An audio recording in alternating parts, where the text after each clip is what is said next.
मुकाबला हारते ही रातों रात बदली इंग्लैंड टीम। लॉर्ड टेस्ट के लिए शामिल किया ये घातक हथियार। अगर मैं बात करूं एजबेस्टन टेस्ट की तो यहां पर बेसबॉल को धराशायी कर दिया गया है। बेसबॉल नामक चिड़िया हवा में उड़ चुकी है।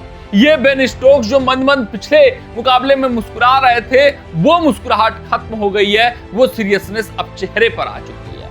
बेसबॉल जब लॉर्ड टेस्ट मुकाबले के लिए अब तैयारियां कर रहा है तो तैयारियां पुरजोर होने लगी हैं। जो भारतीय टीम को हल्के में ले रहे थे, अब हल्के में लेने का प्रयास नहीं कर रहे हैं, क्योंकि खामियाजा वो भुगत चुके हैं। एजबेस्टन का किला फतह कर दिया गया है। इन युवा लड़ाकों ने जो कारनामा हमारे दिग्गज नहीं कर पाए, वो कारनामा करके दिखाया, इतिहास रच के दिखाया, नया मुकाम स्थापित करके दिखाया है।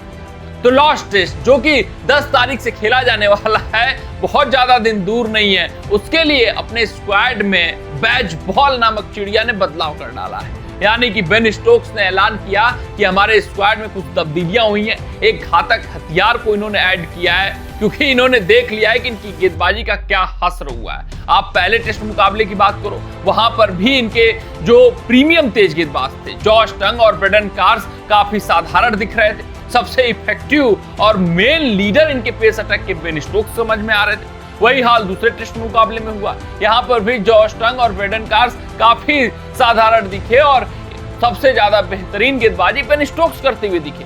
तो ये जो लीडर बेन स्टोक्स बन जा रहे हैं, ये खामियाजा भुगतना ही था। पहले टेस्ट मुकाबले में बल्लेबाजों ने इज्जत बचाई, लेकिन दूसरे में वो खामियाजा भुगते हैं। अब अपनी गलती में सुधार करते हुए नजर आ रहे हैं। एक गेंदबाज को ऐड किया है, लॉर्ड टेस्ट के लिए ऐड किया है, नाम है उनका गस एटिक्सन। एक जबरदस्त गेंदबाज, एक हृदय गेंदबाज जो अपनी तेज गति से भाई धाक टेस्ट क्रिकेट में जमा चुके हैं। अगर आप टेस्ट क्रिकेट में गस एटिक्सन के आंकड़ों पर फोकस करोगे तो 12 मुकाबले 55 विकेट हैं इनके नाम, और औसत पर फोकस करोगे तो 22.3 का है। यानी ये खिलाड़ी जबरदस्त है, ये खिलाड़ी खास है।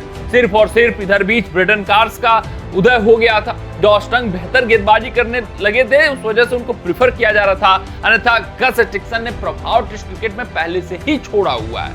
अब उनको बुलाया जा रहा है। ये देख लिया गया है कि ब्रेडन कार्स, क्रिस ओक्स और जॉश टंग इनइफेक्टिव दिखे हैं। साथ साथ वर्कलोड मैनेजमेंट भी होना अति आवश्यक है, बहुत जरूरी है। क्योंकि आप पहले 2 टेस्ट मुकाबलों को देखोगे तो जमकर गेंदबाजी की है इंग्लिश गेंदबाजों ने। भारतीय बल्लेबाजों ने डटकर बल्लेबाजी की है और इनको खूब थकाया है, जिस कारण से इनके कंधे झुके हैं। उसके अलावा अगर मैं बात करूं तो मनोबल गिरा है। उसके अलावा मुकाबला ज्यादा दिन दूर नहीं है, मात्र 10 तारीख को मुकाबला है। तो रिफ्रेश होने का, एनर्जी एकत्रित करने का, फिर से 5 दिन जोर लगाने का शायद कुछ गेंदबाजों में दमखम ना दिखे, जिस वजह से एटिक्सन आए हैं। वर्कलोड मैनेजमेंट कुछ न कुछ गेंदबाजों का किया जाएगा, ये तय है, ये सुनिश्चित। हालांकि स्टोक्स के हिसाब से बात करें तो भाई साहब सभी अभी लाइन में है सिलेक्शन के। ऐसा नहीं कि जरूरी है कि बदलाव होगा ही होगा। सिर्फ और सिर्फ एहतियात के तौर पे एटिक्सन को ऐड कर लिया है कि जरूरत पड़ी, अगर किसी के कंधे झुके मिले, अगर कोई खिलाड़ी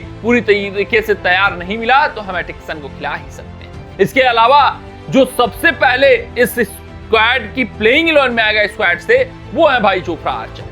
पिछले मुकाबले में ही इनको ऐड कर लिया गया था, लेकिन मुकाबला जीते थे, जिस कारण से बदलाव करने का नहीं सोचे, सेम टीम के साथ गए और मुंह की खानी पड़ी। अब लॉर्ड्स में मुकाबला होने वाला है, गेंद लहराएगी। जोफ्रा आर्चर का अब खेलना इनके लिए बहुत जरूरी हो चुका है, जिस वजह से आर्चर आएंगे ही आएंगे।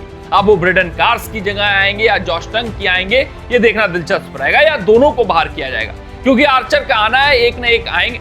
फिर गस एटिक्सन को लाना है, एकाएक लाना, भाई ये दिखाता है कि एटिक्सन भी प्लेइंग 11 के समीकरण में है, तो एटिक्सन भी आ सकते हैं, जोफ्रा आर्चर भी आ सकते हैं। यानी कार्स और जॉश टंग दोनों को बाहर किया जा सकता है। क्रिस ओक्स तो श्योर खेलेंगे, क्योंकि लॉर्ड्स के मैदान पर जो उनकी लहराती हुई गेंदें हैं, वो भारतीय टीम के लिए काल बन सकती हैं। तो ये दिलचस्प है गस एटिक्सन का सिलेक्शन किस बुनियाद पर किया गया, एक कॉल, लेकिन अब ये सिलेक्शन की रडार पे है और प्लेइंग 11 में भी लगभग लग रहा है कि गस एटिक्सन जोफ्रा आर्चर के साथ जगह बनाते हुए लॉर्ड टेस्ट में दिखेंगे।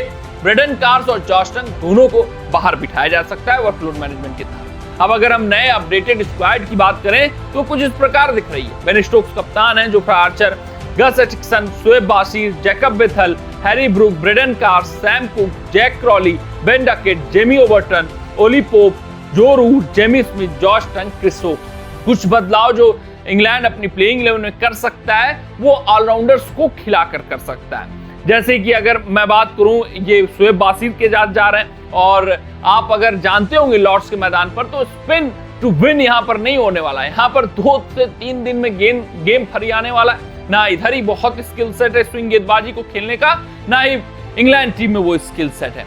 तो ये अपने बल्लेबाजी को मजबूत कर सकते हैं, डेप्थ को मजबूत कर सकते हैं। जैकब बेथल के रूप में एक ऑलराउंडर खिला सकते हैं जो कि स्पिन गेंदबाजी कर सकता है। उसके अलावा इनके पास तेज गेंदबाजी में सैम कुक का भी है मौजूद विकल्प जिसको खिला सकते हैं अगर चाहें तो।